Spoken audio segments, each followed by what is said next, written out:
First angle projection समझने से पहले आप इस डायग्राम को समझिए, जो शायद पेपर पे उतनी क्लियरिटी से आपको नहीं समझ आ रहा था।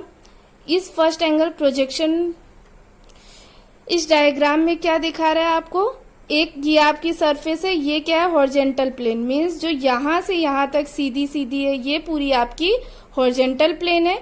दूसरी आपकी क्या है, ये खड़ी हुई पूरी सरफेस है या प्लेन है, ये आपकी क्या है वर्टिकल प्लेन है। हॉरिजेंटल प्लेन और वर्टिकल प्लेन एक दूसरे को क्रॉस करते हुए मीन्स कट करते हुए दूसरे साइड भी क्रॉस करती जा रही, पार करती जा रही। मीन्स हॉरिजेंटल प्लेन जो है इस वर्टिकल प्लेन के बीच से होते हुए आगे बढ़ जा रही है और ये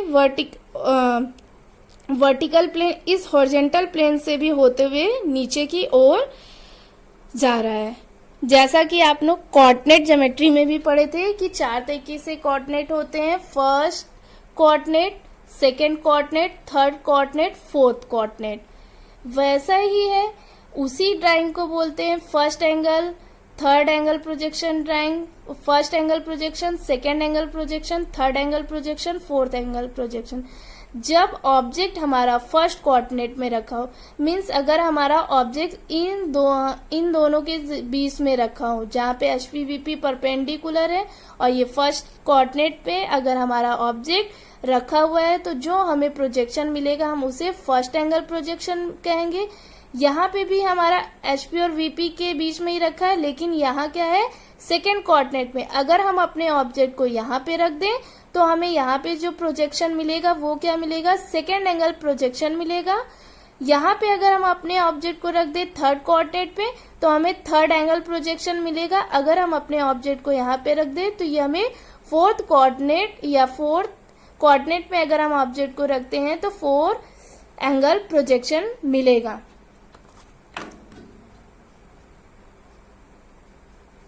ऑब्जेक्ट कुछ छोटा लेना पड़ेगा जो हमारी पूरी ड्राइंग को ना ढके। अगर हम मान के चल रहे हैं कि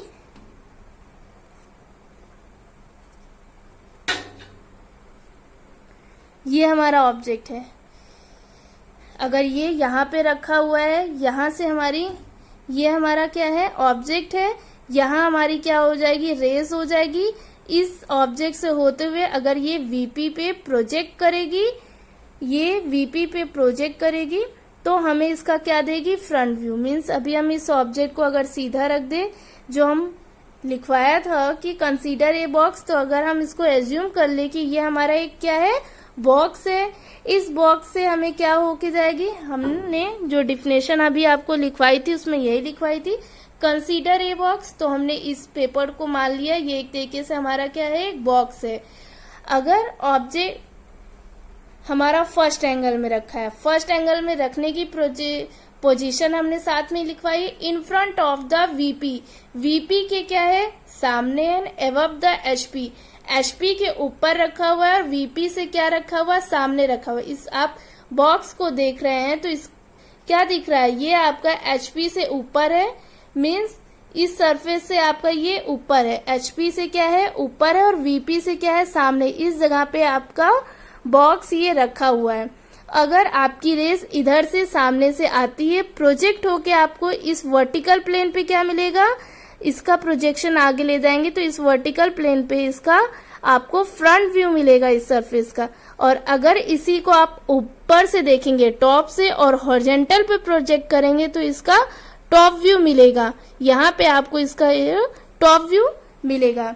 यही आपको समझाया गया है। और आपको पढ़ना कौन सा है, फर्स्ट एंगल और third angle.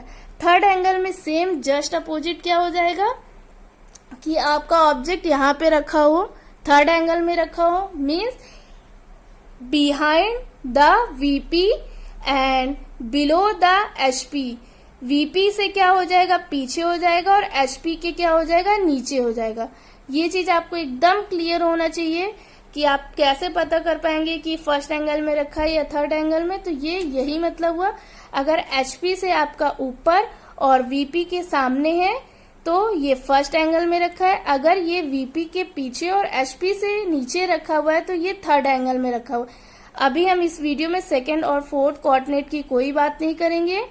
First angle projection और थर्ड एंगल प्रोजेक्शन में ही ड्राइंग बनती है, सेकेंड और फोर्थ एंगल प्रोजेक्शन में ड्राइंग नहीं बनती है। इसको हम अलग से डिस्कस कर लेंगे अगर आप लोग जानना चाहेंगे तो। आपके सिलेबस में first angle projection third angle दोनों है।